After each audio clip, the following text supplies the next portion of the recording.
Back at it with Hold My Banner. It's time to talk about how good will this Celtics team be in 2025-26. Taking a look at the potential projected roster here in the depth, one should point out, actually. Where does this team finish in the East? This is tweeted out by @TheLead. And this is probably the biggest question that we're all trying to answer in this offseason. Yeah, how good is this team? I think we had a comment last episode. Somebody said this team was a 41-win team. Adam and I talked about what the betting lines are. They're about 42. A 41-win team? We just talked about this. I don't mean to cut you off. We just talked about this. 61 wins with health impairing this lineup in many top games. Yeah. And that jumped down 20 whole games. You think this team loses out on 20 extra games this year? Vegas is saying 42.5. That's the line. So hopeless. I'm gutted. Okay, continue. So, that's the big question. How good is this Celtics team? Looking at that starting lineup, I actually don't have any fears. It depends on how, and we know Joe is psycho. Joe is psycho. I mean, I talked about it last offseason when they went to Abu Dhabi and he was playing Tatum and Brown in preseason games like 30 minutes.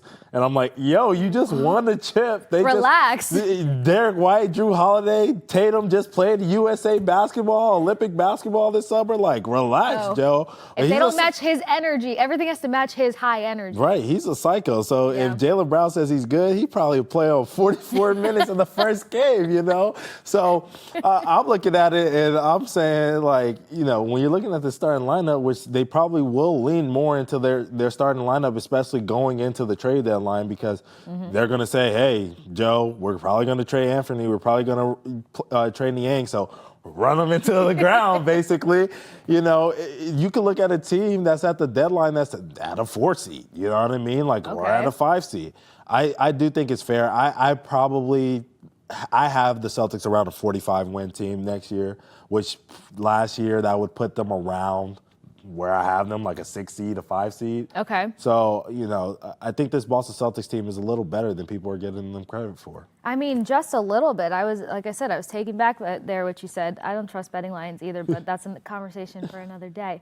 Okay, so looking at where we think that this team can finish when it comes to the competition of the East, putting all the offseason moves, if you're tracking it, into perspective here, I'm going to try this one out. John Schumann. Yeah. Heyo. NBA.com has the Celtics as the 12th best team in his most recent Eastern Conference offseason power rankings. Would you bump them up? Would you bump them down? Or would you leave them where Schumann says they belong? I mean, it's obvious. I'll bump them up. 12th is insane. 12th is maniacal. 12th is insane. Yeah. 12th best team. That is unhinged when you think about the team. You know what? John, I hope you're right. I hope he's right, because I've been in the tanking business. I gave up on it. You know what I mean? I've been discouraged from thinking that way, and I was the hater, and I didn't want to win, and blah blah blah blah blah blah blah. But the worst place that you want to be in the NBA is what I call NBA purgatory. Good enough to make the playoffs, but not good enough to win the championship. It's one of the worst places you can be in the NBA because they don't reward you for that. Agony. You get picks that are in the 12 to 14 range. You get guys who come in who are not ready to be NBA players yet. Their projects, you're hoping that you can get guys like a Kawhi Leonard or a Giannis Antetokounmpo or a Tyler Hero, you know what I mean, who come in later in the draft and do a lot of great things for your team. But most times out of not, the guys who stick around in the league are the top 10 picks, right? Yeah. So you want those top 10 picks more than anything. So what is your consolation prize? Hey, here's a guy who you're going to try out for 3 or 4 years, and he's not probably going to work out. So if I'm the Boston Celtics, I hope that John Schumann is right, and that got me thinking, do you think the Celtics are secretly tanking? I know people don't talk about tanking because, one, you can get fined for that. And then, you can get fined for that. And then I have to tread lightly with these Boston fans. Right. Do you think they secretly tanking? Because I feel like people are, I think that people are starting to lean to a secret tanking. I'm going to stick with what I've been saying and go with a no. Okay. I get it. The names in the offseason are not anything that you really gravitate to. It's not business that you can stand on and really go to bat for. And there's question marks in a sense. But my biggest takeaway from this is you cannot go off the deep end and get another big name and bring in somebody who doesn't fit the personality, the character build, as well as the skill set that is the Boston Celtics. Yeah. And then you end up restructuring what this team is capable of in a 2-year stretch. So I think it's weird to be patient and not go with tanking, if that makes sense. Right.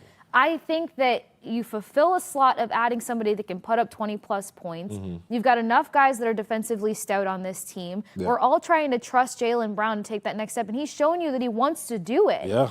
If we see a leader out of Jaylen Brown, we have somebody who can add 20 points, they can remain in the defensive structure that they have presented. I think 12th is not only disrespectful when you look at the teams underneath them, such as the Hornets, for crying out loud, the Wizards, and the Nets. I even forget where the Nets even reside half the time. This is purely disrespectful.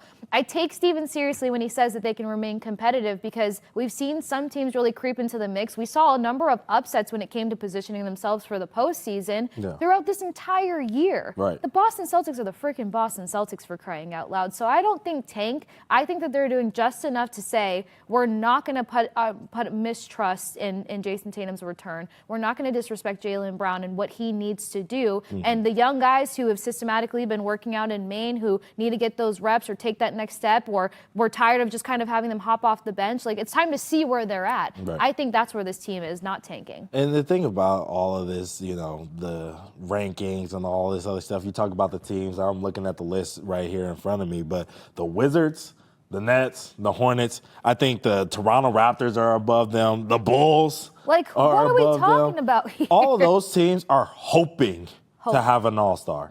Hoping to have an all-star. If Jaylen Brown doesn't make an all-star game this year, last year, the year before, whatever year you want to look at it, I'm writing a mean letter to Adam Silver and the NBA and being like, what's going on here? It's a surprise. That's what I'm trying to say. So if you have an all-star caliber NBA player on your team, now freed up of another all-star on his team, and you don't think he's going to take the step because the first and only time that we've seen him without Jayson Tatum was his rookie year where he was learning how to shoot and doing all of these things. He's made leaps and bounds. He's fixed his left hand. He knows how to shoot jumpers. He knows where to be defensively. He's won the NBA championship, finals MVP. You're telling me that guy can't go out there and will himself out of a group of the Hornets, Wizards, and Nets?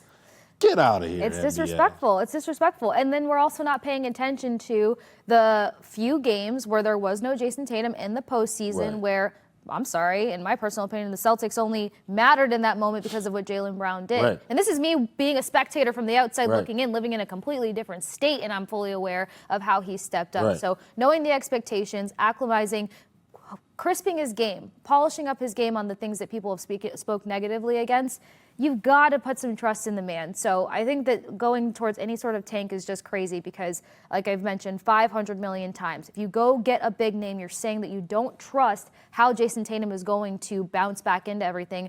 Now, tell me if I'm wrong here. Is the idea of getting a big name and not tanking that they're looking for another big three when it comes to talking about the Boston Celtics roster? Like, can you really look at this roster and say there's a big three to fear?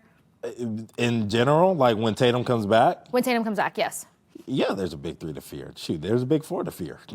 You know, in the regular season at least, you know, I love Peyton Pritchard, but, you know, his playoff numbers make me a little nervous. I'm just being honest. Yes, be honest. But, like, you're talking about big three, of course. I mean, Jaylen Brown, Jayson Tatum, and Derek White. That's a big three to me, you know. That's a team. Those are three dudes that can go off for 30 in any playoff game. I'm even looking at the last, you know, because you got me looking at the last game with just, not the last game, but game 4, I believe it was. No, 5. When we lost Tatum. And the Celtics came back home. Yeah, it was game 5. When we lost Tatum, Celtics came back home. It looked like the season was over. They're down 3-1. And Jaylen Brown and Derek White went out and went crazy. And Derek White in this game had 34 on 9 for 16 shooting, 7 for 13 from the field. So if you're talking about star potential, Derek White has it. You know, I don't really care about big threes because I think big threes are dying in the NBA. So that's why I present the question, because I feel like people get so caught up in, you know, do we have a monstrous big three in order to compete? But look at how many teams have a big three and then these low-key plug-and-play players around them, and how far was their run? Right, exactly. I don't even, you know, because even when you look at the Thunder last year, like, did they really have a big three or was it Shea? Like, Jalen Williams is a really good player. and like definitely deserves that credit to be number 2. But like I wouldn't say Chet was is like a big 3 level player yet. You know what I'm saying? Right. Like I think he's a really good player, but I don't think you're putting him in a big 3. Like that's kind of like let me put it this way: if I rather have Derek White or Chet Holmgren right now, based off what they did last year, I would rather have Derek White. Yes. And I might be biased or sound crazy, but I really do believe that he's a better player right now in the NBA. So, big threes I think are kind of dying anyways. If we are going to talk big three, tanking, all this other stuff, I mean, there is a kid out there from Brockton. He's out in Provo, Utah right now. Yeah, I've wearing heard some blue and about white, this kid. playing for the Cougars, Heard something like about that. I this think kid. he's been on Hold My Banner one time or before or something like that, AJ Dybantsa? Yeah. That guy guy would be good. Let's talk about that Okay. guy for a minute. What's the reality around AJ Dybantsa wearing that Boston Celtics green? Reality? I don't want to live in reality. Reality is pain right now. I don't want to live in reality. Right. It's your reality. Reality is Jayson Tatum's in a boot, and I'm crying every day because of it. No, I mean, I don't think it's possible just because I don't think the Celtics are going to lose enough. Like, I really want, As much as we go hard for hometown kids, it shocks me sometimes how we are so far out of reach of getting some of these New England stars. Cooper Flag in your AJ backyard Dybantsa. and not a Boston Celtics. I would love to see it. You Yeah. know what I'm saying? I don't think it's realistic because once again, I don't think the NBA can fix another draft. I'm just gonna go out there and say it. You really went off the deep end. They fixed the draft for the Dallas Mavericks. I don't think they're gonna do it again for the Boston Celtics. I mean, one, the Boston Celtics have had bad history of tanking and trying to get picks. They were supposed to get Tim Duncan, didn't get him. You know what I mean? It's been time and time again that they were supposed to be the team that got the guy. And it didn't happen. So I'd hate on a historic team like the Celtics. yeah, and here's the thing. I love AJ Dybantsa. I think right now he should be the number 1 pick in the 2026 NBA draft. But there's a lot of basketball that has to be played, and this class has some players in it. So when you're talking about fit, need, who could come up, you never know. There's always going to be that team like the 76ers who should be contenders, who gets hurt and misses the playoffs and ends up getting a lottery pick. Right. Happened before with the Warriors. That's how they ended up getting James Wiseman. That's ended up how they getting Jonathan Kuminga even one year. So they've when Steph went down. So it's possible that another team could get hurt. Even I'm not wishing it for the Celtics, but if they did possibly lose one of these guys in the top line, they could possibly get in.